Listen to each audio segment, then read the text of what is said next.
What is happening, everybody, and welcome to today's episode of Why Did I Buy a Mini Truck? On today's episode, we are going to be going over how to replace your door pins on your Nissan hardbody. So, we have 4 brand new pins. Right here is going to be our part number. I got these online. They do come with the pin, 2 of these inserts for the pin, and then you do also get the little C-clip floating around in there. There it is. So we got 4 right here. We are going to go ahead and replace these on our passenger side door right now, and we're also going to do our driver's side door today, but I figured I'd give you guys a walkthrough of what we're going to be doing. So you can see I already have the clip off over here. I have tried to get this one off. I've used PB Blaster, all kinds of jazz, a hammer and a punch. What we're going to be doing today is we're going to be heating these bad boys up, and I'm going to try to tap them out with a hammer and a punch again, and then hopefully we can get them out. We'll get these all cleaned up. We'll go ahead and replace these inserts and then slip our new pins in. So I hope you guys enjoy. I hope this will help some of you out when it comes to doing your trucks. I know that on mine, with the shaved door handles and everything, when we first got the build, I realized that the door sagged a lot and it made it really hard to close the door, to open it. So I tried to adjust it out and nothing would work. Figured the best thing to do is replace it now. If for some reason I can't get these out, we are going to cut and drill them. I really don't want to have to replace the whole latch assembly because that's a little bit more difficult. So hopefully we can just get these pins swapped out, and I hope you guys enjoy today's video. We do have all of this already sound deadened with the DEI spray insulation. The sound deadener inside as well. And then we do have a few sheets of our Rockville inside the door. So let's get cracking. I'm going to get you guys on the GoPro and we're going to get this knocked out.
All right, so in that last clip, you guys saw me go ahead and get this one out. I did do the front one first off camera, just to make sure we had all the tools.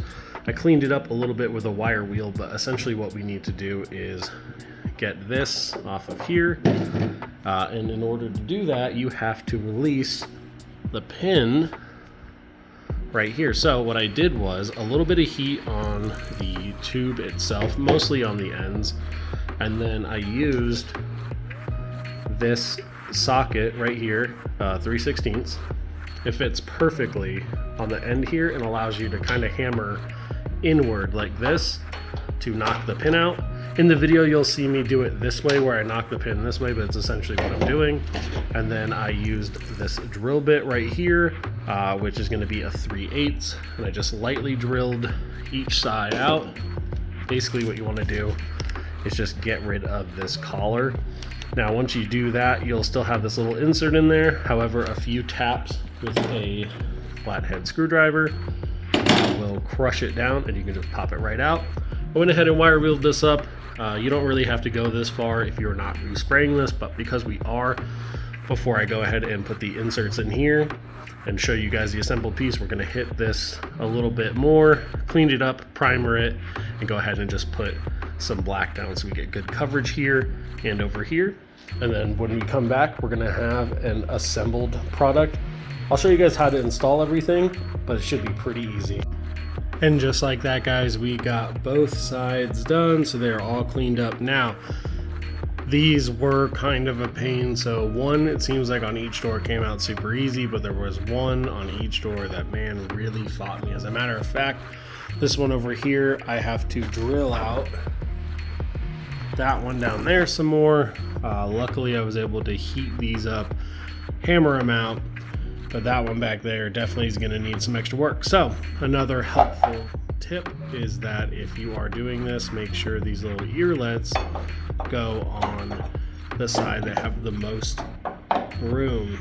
So see, this will go here like this. If you try to put this over here, it will actually interfere with the part of the door right here and will not work. So you can put it on here like this, but it's not going to line up when it goes to open. You're just going to give yourself a bunch of problems. So make sure that when you put them on, they slip on like that.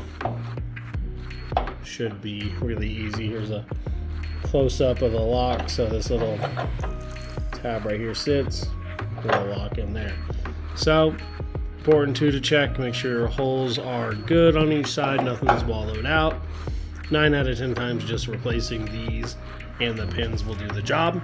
So we are going to wrap it up here. I do need to get that taken care of. I also need to soak these and all of the hinges actually in some paint stripper. We're gonna get all the paint off of that. We have a lot of prep to do in here as well. Get all this stuff cleaned up and sprayed before these hinges even go back on. We're also going to be wire wheeling away all of this old seam sealer, especially in the spots that got really hot and it burned away. We're going to lay new seam sealer in there, but just important to make sure that we don't get any water inside. So with that being said, guys, we're going to wrap up today's video. I appreciate everybody watching. I know that the doors aren't complete, but there's a lot of work to do on them. I will give a little update on them when we go to spray out some of the other stuff in here. In our next video, we're going to be working on our grill and our hood. So while I was waiting for some of the penetrant to work on those pins, I went ahead and cut out the middle sections of our grill, really opening up the front here. So what I want to do is we're going to come back in here, and this will be in its own video when we do our modifications to our hood, but we're going to cut basically right along this line, right here. You can actually see it really well. We're actually going to cut all this out. That's going to drop down the sections that we freed up. Once we get those all cleared out, we're actually going to go ahead and be putting a honeycomb style grill back here. So when that arrives, I'll show you guys what it looks like. But basically, it's going to be just your standard honeycomb grill. The one I got is metal, just so that we can hammer and fold back all the way around. And then we'll hot glue it all in place. It'll be sprayed satin black like the rest of the grill.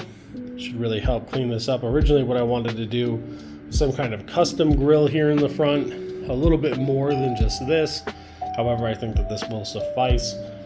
For now, ideally what I'd like to do is get a billet phantom grill and powder coat it or coat it just satin black, but I'm not a huge fan of recessing your headlights.